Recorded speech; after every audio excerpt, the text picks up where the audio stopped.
Summer வந்துட்டாலே போதும், AC வாங்க போறீங்களா ஏசி வாங்க போறீங்களான்னு எல்லாரும் யூடியூப்ல வீடியோ போடுறாங்க. நீங்க மட்டும் என்னடா புதுசா போட போறீங்களான்னு கேக்குறீங்களா? இல்ல, நாங்களும் அதை தான் போட போறோம். புதுசா ஏசி வாங்க போறீங்கன்னா கொஞ்சம் இதை பார்த்துட்டு போயிருங்க. ஏசி வாங்குறதுக்கு முக்கியமா 5 விஷயம் பார்க்கணும்.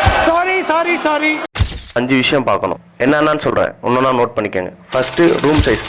உங்களோட ரூம் என்ன சைஸ்ன்னு பார்த்துக்கணும். அதுக்கேற்ற மாதிரி தான் 1 டன்னா 1.5 டன்னா 2 டன்னான்னு பார்த்து வாங்க முடியும். டன்னேஜ் கம்மியாக வாங்கிட்டா என்ன பிரச்சனை வரும் அப்படின்னு பார்த்தீங்கன்னா, கூலிங் ஆக ரொம்ப டைம் எடுத்துக்கும். இது பவர் அதிகமாக கன்சியூம் பண்ணும். ரெண்டாவது, பவர் கன்சம்ஷன். ஸ்டார் ரேட்டிங்கை பொறுத்து வாங்குறது.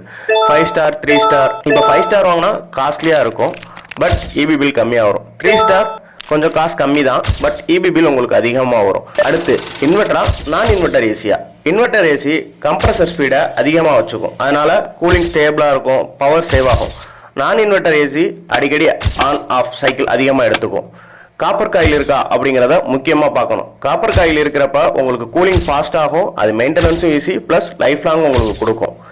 ஃபைனலாக, சர்வீஸ் அண்ட் இன்ஸ்டாலேஷன். பிராண்டு ஸ்ட்ராங்காக இருந்தாலும் சர்வீஸ் இல்லைன்னா ரொம்ப கஷ்டம் ஆயிடும். உங்கள் ஏரியாவில் சர்வீஸ் சப்போர்ட் கரெக்டாக இருக்கா அப்படின்றத செக் பண்ணிவிட்டு வாங்கிக்கோங்க. இது எல்லாத்தையும் செக் பண்ணிவிட்டு ஒரு நல்ல ஏசியை சீக்கிரம் வாங்குங்க. ஃபார் மோர் வீடியோ சப்ஸ்கிரைப் பண்ணுங்கள்.